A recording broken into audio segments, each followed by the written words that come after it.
Hello guys, welcome back to my YouTube channel Science Veda and I am Muskan Sharma. तो मैं आज आपके लिए क्लास 12 विजिटर्स बुक का जो चैप्टर 1 है द थर्ड लेवल वो लेके आई हूँ।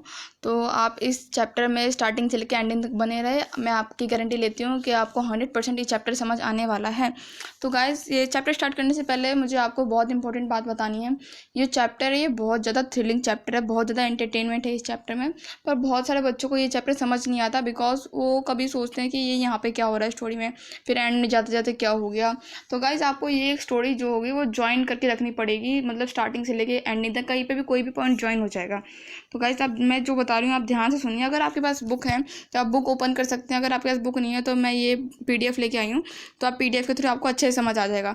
और जो गाइज मैंने हाईलाइट कर रखे हैं पॉइंट, ये आप अपनी बुक में प्लीज़ हाईलाइट कर लीजिएगा। जो बोर्ड्स होते हैं CBSE बोर्ड, उनमें से मतलब मोस्टली 2013-14 तक इसी मतलब पॉइंट से 1-1.5 पन्नों से बहुत ज़्यादा क्वेश्चंस पूछे गए हैं। एंड में मैं आपको इंपॉर्टेंट क्वेश्चंस बता दूंगी। तो आप स्टार्ट करते हैं ये चैप्टर। गाइज, एक और बात, मेरी थोड़ी प्रोनाउंसिएशन इशू है, तो आप एडजस्ट कर लेना थोड़ा सा, बाकी आपको कंटेंट में कोई कमी नहीं मिलेगी। स्टार्ट करती हूँ मैं। The presidents of the New York Central and the New York Haven and Hartford rail roads.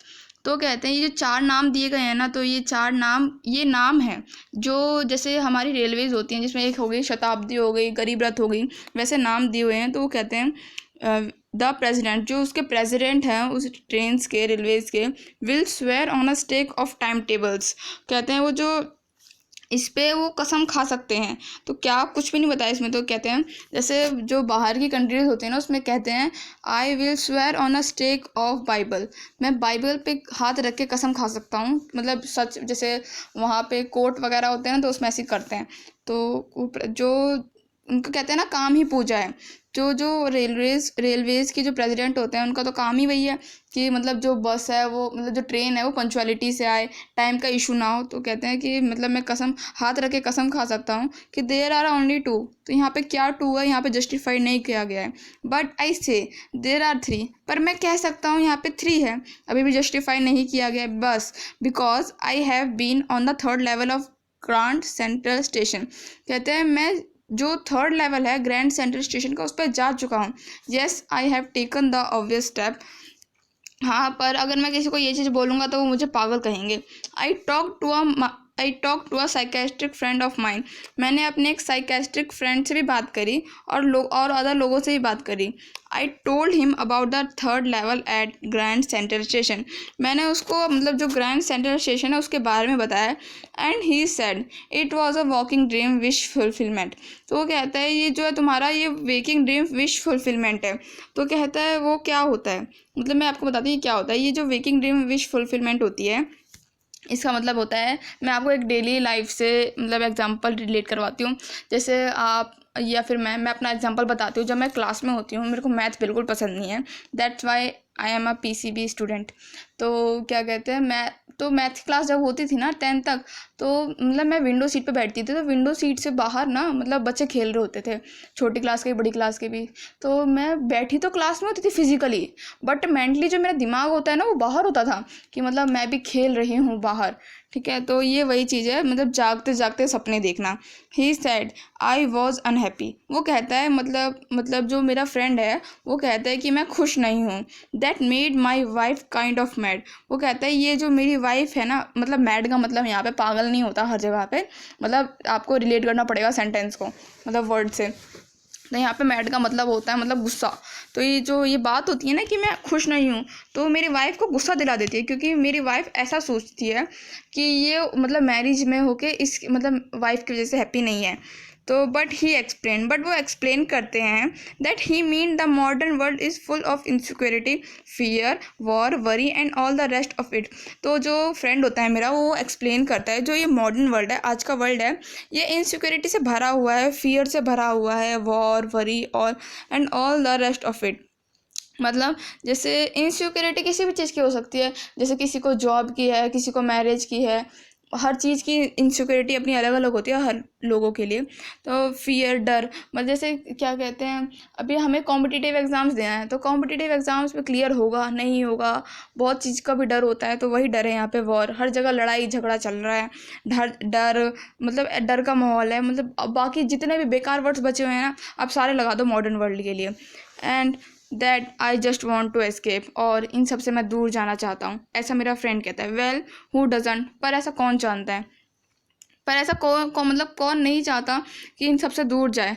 Everybody I know wants to escape, जहाँ तक मैं लोगों को जानता हूँ सब इन सब चीज़ों से दूर जाना चाहते हैं। But they don't wander down into any third level at Grand Central Station, पर ऐसा तो नहीं होता कि वो मतलब जो ग्रैंड सेंट्रल स्टेशन के थर्ड लेवल पे पहुँच जाता है, जैसे कि मैं पहुँच गया। But that the reason he said, पर कहते हैं कि यही रीज़न है, मतलब तुम एस्केप करना चाहते हो इसीलिए तुम पहुंच गए वहाँ पे, मतलब थर्ड लेवल पे, जो कि एग्जिस्ट ही नहीं करता। ही सेड, वो कहते हैं, and my friends all agreed, मतलब जो मतलब मेरा फ्रेंड होता है उसकी बातों पे सब एग्री करते हैं उस टाइम पे। Every points to it they claim, कहते हैं जो जितनी बातें हैं ना सारी मतलब पॉइंट करते हुए बताते हैं।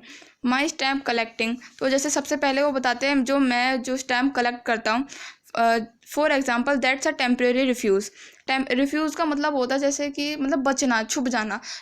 जैसे कहीं वॉर होती है कंट्रीज़ में, तो जो लोग होते हैं उस पर्टिकुलर कंट्री के, वो कहीं जाके शेल्टर ले लेते हैं, तो उसी का मतलब होता है रिफ्यूज़, छुप जाना किसी प्रॉब्लम से। तो जो स्टैम्प कलेक्शन होता है वो टेम्प्रेरी रिफ्यूज़ होता है फ्रॉम रियलिटी, मतलब रियलिटी से थोड़ी देर के लिए दूर भाग जाना। Well may be, but my grandfather didn't need any refuse, but मेरे जो ग्रैंडफादर हैं उनको कोई रिफ्यूज़ नहीं चाहिए। तो पर वो तो मतलब रियलिटी में होके things were pretty nice and peaceful, पर उनको तो कोई रिफ्यूज़ नहीं चाहिए रियलिटी से, क्योंकि जो इसके मतलब जो नरेटर है उनके जो ग्रैंडफादर होते हैं वो ग्रैंडफादर 1854 के टाइम के हैं, और जो ये स्टोरी लिखी गई है वो 1950s की लिखी गई है। तो 1854 के टाइम पे इतनी मतलब प्रॉब्लम थी ही नहीं कोई लाइफ में, सब अपनी लाइफ से हैप्पी थे, मतलब वहाँ पे ना कोई डर था, ना मतलब इनसिक्योरिटी का डर, कुछ भी नहीं था वहाँ पे। तो वो कहते हैं जो वहाँ की चीज़ें थी वो प्रीटी नाइस थी। तो गाइज मैं आपको ये दिखाना चाहती हूँ, तो ये देखिए आप, ये जो ग्रैंड सेंट्रल स्टेशन है ये वहाँ का व्यू है। तो यहाँ पे आपको देख सकते हैं, यहाँ पे लेवल्स दिखाए गए हैं, डिफरेंट लेवल्स, ये देखिए फर्स्ट लेवल, यहाँ पे ये देखो, ये यहाँ से जाने का रास्ता है, कितने सारे रास्ते हैं यहाँ पे देखिए। आगे वो बताएंगे कि वो कैसे खो जाते हैं, कैसे वो थर्ड लेवल में पहुँच जाते हैं। तो ये ग्रैंड सेंट्रल स्टेशन कुछ इस टाइप का दिखता है। चलो गाइस हम आगे मूव करते हैं फिर। और जो स्टैम्प्स कलेक्शन की बात की गई है, तो वो ये स्टैम्प्स कुछ इस टाइप के होते हैं, जैसे 10 सेंट्स, उस टाइम पे सेंट्स चलते थे। तो वो जो स्टोरी राइटर हैं वो ये इन सेंट्स की बात करते हैं, आप समझ गए। तो हम आगे मूव करते हैं स्टोरी में। In this days, in his days, मतलब जो ग्रैंडफादर होते हैं वो ग्रैंडफादर की बात बताते हैं कि वो जो उनके टाइम पर उनको तो कोई स्केप नहीं चाहिए था रियलिटी से, जहाँ तक मैंने सुना है। And he started my collection, और जो मेरी कलेक्शन है स्टैम्प्स की उन्होंने स्टार्ट करवाई थी। It's a nice collection too, और वो बहुत अच्छी कलेक्शन है। Blocks of 4 of practically every US issue, तो उनके पास ब्लॉक्स ऑफ 4 का मतलब होता है जैसे ये एक स्टैम्प हो गई, और इसी में जैसे और एक ये हो गई, ये एक स्टैम्प, ये एक स्टैम्प और ये स्टैम्प, 4 स्टैम्प जो एक साथ होती है उसको ब्लॉक्स ऑफ 4 कहते हैं, ठीक है। 4 of practically every US issue first day cover, तो कहते हैं जो मतलब यूएस में जो इशू होता है मतलब फर्स्ट डे कवर, जैसे स्टैम्प आज इशू हुआ और उनके पास मतलब पहले ही दिन वो मतलब स्टैम्प आ जाना चाहिए। जो आपको बताती हूँ मैं, जो यूएस के लोग होते हैं ना एकदम पागल होते हैं कि मतलब मेरे को स्टैम्प कलेक्शन की उनमें बहुत मतलब तगड़ी आदत होती है, ऐसा कह लो आप। And so on, President Roosevelt collecting stamps too, you know, जो वहाँ के प्रेसिडेंट थे या है इसमें कुछ बताया नहीं गया है, जो रूजवेल्ट प्रेसिडेंट है वो भी जो स्टैम्प्स कलेक्शन करते थे, यू नो। तो क्या लगता है आपको, वो भी एस्केप करना चाहते थे? Anyway hairs what's happen at grand centre, पता नहीं क्या हो रहा है यहाँ पे ग्रैंड सेंटर स्टेशन पे। वन नाइट लास्ट समर, एक रात, मतलब वो आप स्टोरी बता रहे हैं अपनी कि क्या हुआ था। One night summer I work late at the office, एक रात को गर्मियों की मैं अपने ऑफिस में बहुत लेट तक काम कर रहा था। I was in hurry to get uptown to my apartment, मुझे अपने घर जल्दी जाना था। So I decided to take the subway from Grand Central because it is faster than the bus. तो गाइज यहाँ पे जो सबवे है, सबवे का मतलब होता है ट्रेन। तो जैसे कि अलग अलग देश, यहाँ पे ट्रेन कहा जाता है लोकल भाषा में, तो वहाँ पे जो यूएस है, यूएस में इसको ट्रेन नहीं कहा जाता था, वहाँ पे सबवे कहा जाता था। कहते हैं कि मैंने ना सबवे यूज़ किया, मतलब चूज़ किया जाने के लिए, बस क्योंकि स्लो होती है। Now I don't know why this should have happen to me. मुझे नहीं पता कि ये मेरे साथ ही क्यों हुआ। I am just an ordinary guy. मैं तो एक साधारण से इंसान हूँ, नेम चार्ली, जिसका नाम चार्ली है, 31 ईयर्स ओल्ड, 31 साल का हूँ, and I was wearing a tan gabardine suit and a straw hat with a fancy band. तो मैं आपको गाइस दिखाती हूँ। तो जो सूट पहन रखा है चार्ली ने, वो ये सूट है, और जो मतलब जो कैप पहनी हो, ये कैप है। देखो आप देख सकते हो, यहाँ पे एक बैंड बना हुआ है, तो ये वही बैंड है।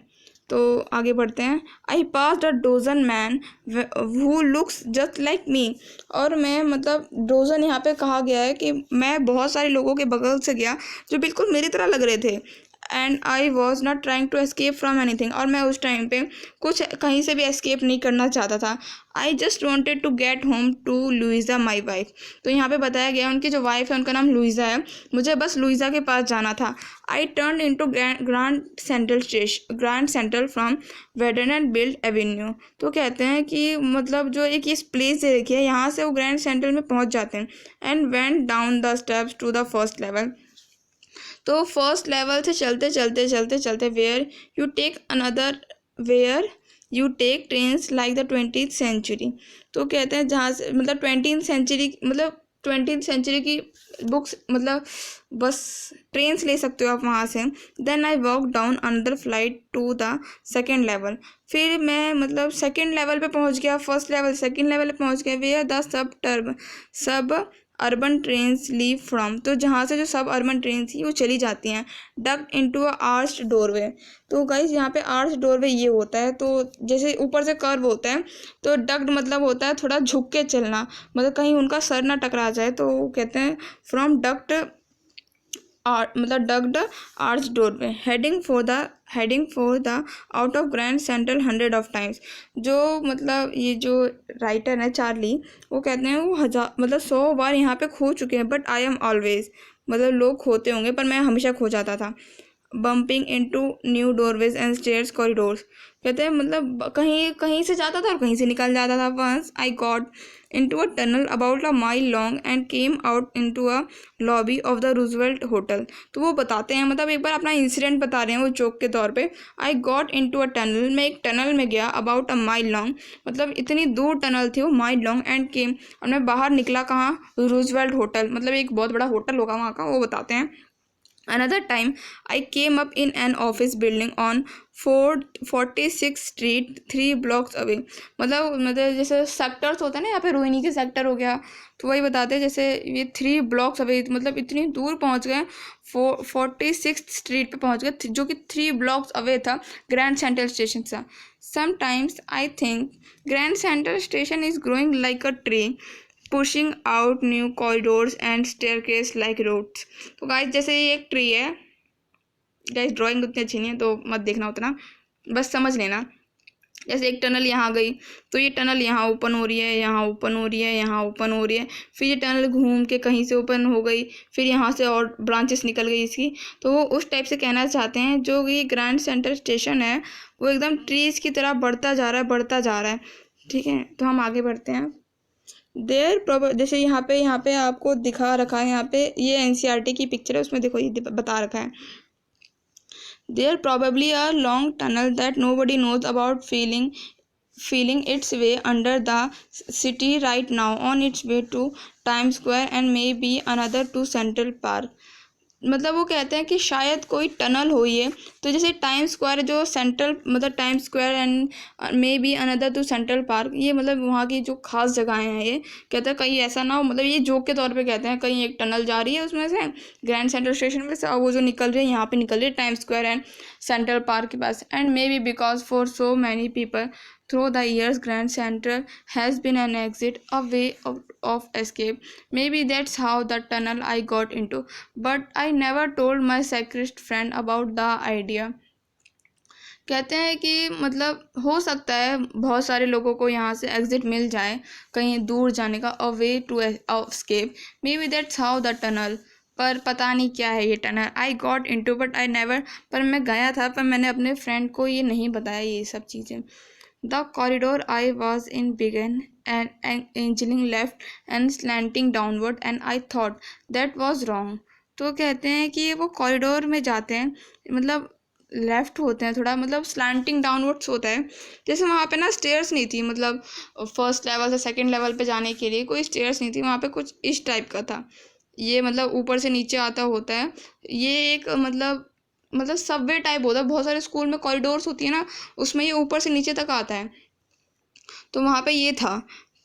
And all I could hear was the empty sound of my own footstep, और मैं जहाँ तक सुन सकता था बस अपने पैरों की आवाज़ ही सुन सकता था।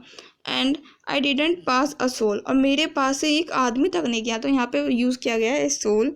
Then I hear that sort of hollow roar ahead, that means open space and people talking. फिर मैं थोड़ा आगे आया तो मैंने देखा कि बहुत सारे लोग बात कर रहे थे, और यहाँ पे एक ओपन मतलब स्पेस है and people talking. The tunnel turn sharp left, जो टनल होती है एकदम शार्प लेफ्ट पे टर्न कर जाती है। I went down a short flight of stairs and came out on the third level at Grand station. मतलब मुझे तो लगा I the tunnel turn sharp left, I went down a short flight of stairs, मतलब मैं थोड़ा दूर आया, third level पे था मैं, फॉर अ जस्ट मतलब थोड़ी देर के लिए तो मैंने सोचा, I thought I was back on the second level, कि मैं सेकेंड लेवल पे आ गया हूँ। But I saw the room was smaller, फिर मैंने गौर किया जो वहाँ के रूम्स थे वो छोटे थे, और मतलब और जो असली में जो 1950s का जो ग्रैंड सेंट्रल स्टेशन है वहाँ के रूम्स बहुत ज़्यादा बड़े हैं। There were fewer ticket windows and train gates, and the information booth in the center was wood and old looking. तो कहते हैं मतलब एक तरह से जो 1854, मतलब एक तरह से क्या पूरा ही जो 1854 और 1950 है, देखा जाए सेंचुरी का गैप है, 4 इयर्स कम कर दे तो कितना मॉडर्न हो गया होगा उस टाइम के अकॉर्डिंग वो। तो कहते हैं वहाँ पे जो 1954 का जो ग्रैंड सेंट्रल स्टेशन है वहाँ पे बहुत सारे टिकट सेंटर्स हैं, और मतलब पूरा शीशे वीशे का लगा हुआ है। तो कंपैरिजन करते हैं वो, मतलब क्वेश्चन आ सकता है आपका, तो वहाँ पे बताइए जो थर्ड लेवल है वो कैसा था दिखने में। तो वहाँ पे बताते हैं कि फ्यू टिकट विंडोज थी वहाँ पे, और train and the information booth in the centre, जो इंफॉर्मेशन बूथ था वो सेंटर में था, और जो लकड़ी का बना हुआ था और बहुत पुराना सा दिख रहा था। And the man in the booth वो अ ग्रीन आई शेड, तो जो मैन बैठे थे वो ऐसे करके मतलब अपनी आंखों के ऊपर ना, जैसे एक कैप होती है, कैप कुछ इस टाइप की होती है ना, मतलब समझ जाओ आप, ऐसी होती है ना कैप होती है ये, तो जो कैप की जगह वो ऐसे करके कुछ पहनते थे, ताकि जो मतलब उनको काम होता था पढ़ने लिखने का, तो वो इतना फोकस कर पाए, मतलब थकन उनकी आंखें पे जोर ना पड़े, इसलिए होता था वो I green eyeshade. And long black sleeve protectors, अभी मैं आपको एक इमेज दिखाऊंगी उसमें आपको समझ आ जाएगा। द लाइट्स वर डिम, जो वहाँ के लाइट्स थी वो बहुत ज़्यादा डिम थी। And the sort of flickering, flickering मतलब होता है मतलब ज़्यादा रोशनी कम रोशनी, ज़्यादा रोशनी कम रोशनी, मतलब जल बुन नहीं होता रहता, उसको कहते हैं sort of flickering. Then I saw why they were open flame, फिर मैंने देखा कि वहाँ पे जो ओपन फ्लेम है, मतलब ओपन फ्लेम गैस लाइट्स हैं वहाँ पे। मैं आपको इमेज दिखाती हूँ, तो गाइस आप ये देखिए, ये जो इन्होंने पहना हुआ है अपने हाथों में, इसको स्लीव प्रोटेक्टर कहते हैं। और जो गैस लाइट्स थी वो ये थी, तभी देखो यहाँ पे कैंडल लगी हुई है, कभी कैंडल में रोशनी ज़्यादा हो रही है, कम हो रही है, ज़्यादा हो रही है, कम हो रही है, इसीलिए इसको कहा गया है। तो हम आगे देखते हैं, हम स्टार्ट करते हैं। मतलब there were brass spittoons on the floor, तो गाइस ये ब्रास स्पिटन्स ये होता है, आप ये देखिए जो पुराने 1854 के लोग थे उनको मतलब आदत होती, मतलब सभी लोग वहाँ पे तंबाकू ज़्यादा खाते हैं, तो वहाँ पे यूज़ करते थे इसको, मतलब कहीं इधर उधर थूकते नहीं थे, इसीलिए इसको यूज़ किया जाता था। इसको ब्रास पिटन्स कहा गया है। And across the station a glint of light caught my eyes, तो एक तरह से यहाँ पे मतलब अच्छा वर्ड यूज़ किया गया है, वर्ड के सेंटेंस है ये, मतलब glint of light caught my eyes, सारा अट्रैक्शन जो होता है मेरा वो वहाँ पे एक लाइट ने फोकस कर लिया। A man was pulling a gold watch, जो वो आदमी होता है वो गोल्ड वॉच निकालता है अपनी पॉकेट से, his pocket, and he snapped open the cover, glanced at his watch and frowned. तो कहते हैं जो मैन होता है वो अपनी मतलब पॉकेट से गोल्ड वॉच निकालता है, वेस्ट पॉकेट से। तो मतलब एक इस टाइप, मतलब अभी तो हम हाथों में पहनते हैं, तो कुछ इस टाइप की होती थी, ये देखिए। तो यहाँ पे होता था, मतलब यहाँ पे घड़ी होती थी और यहाँ पे उसको कवर होता था। जब आप टाइम देख लो तो इसको बंद कर दो। तो ये वही उस टाइम की बात बताएं तो थोड़ा हैरान सा हो जाता है उसको देख के। तो कहते हैं he wore a derby hat, a black 4 button suit with tiny lapels. तो कहते हैं वो जो आदमी होता है उसने डर्बी हैट पहनी होती है, और 4 बटन का मतलब जो कोट होता है, कोट कुछ इस टाइप के कोट पे होता है, ये कॉलर है, ऐसे होता है। तो जो ये चीज़ है ये बहुत छोटी थी उसमें, और सिर्फ 4 बटन थे उस कोट में। तो ये वही कहते हैं ही वोर।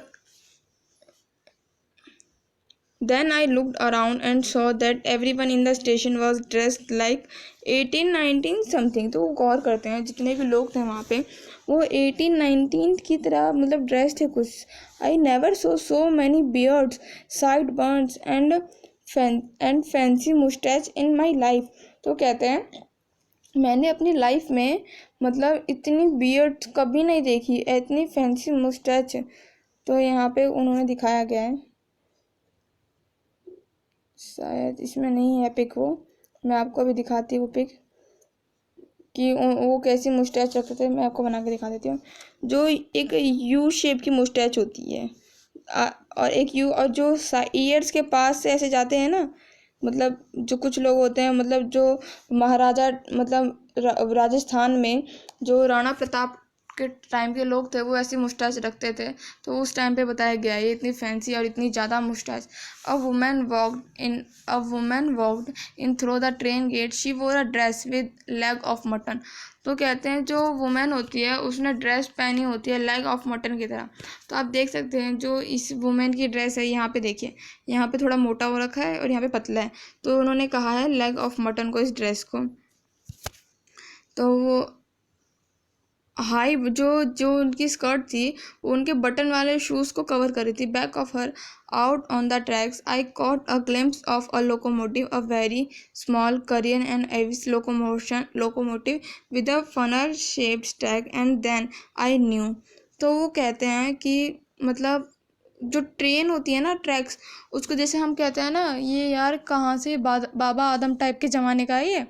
तो ये वही चीज़ कहते हैं, यहाँ पे जो करियर एंड आइव्स यूज़ किया गया वो उसी के लिए, पुराने ज़माने के लिए सामानों को देख के यूज़ किया गया। जो वहाँ पे ट्रेन थी ना, वो ट्रेन कुछ इस टाइप की थी। तो मतलब फनल जो कोयले पे चलने वाली ट्रेन होती है, ये वो ट्रेन थी, उसीलिए वो कहते हैं ये चीज़। तो गाइस हम आज की वीडियो में पार्ट 1 रहेगा ये, और आज की वीडियो में हम इतना ही कवर करेंगे। तो पार्ट 2 इसका जल्दी आएगा, तो आप इसको देखना ना भूलें पार्ट 2 को। और गाइस मेरी वीडियो को कंप्लीट देखें, और अगर मेरी वीडियो आपको अच्छी लगे तो प्लीज़ मेरी वीडियो को लाइक करें और चैनल को सब्सक्राइब करना ना भूलें, क्योंकि मेरे चैनल पे अब सारी वीडियोस आने वाली हैं। 11 मतलब क्लास 12th की भी, 11th की तो आ ही रही हैं। तो आप अपने मतलब फ्रेंड्स को भी शेयर करें, आपके भाई बहन है तो उसको प्लीज़ शेयर करें। और थैंक यू।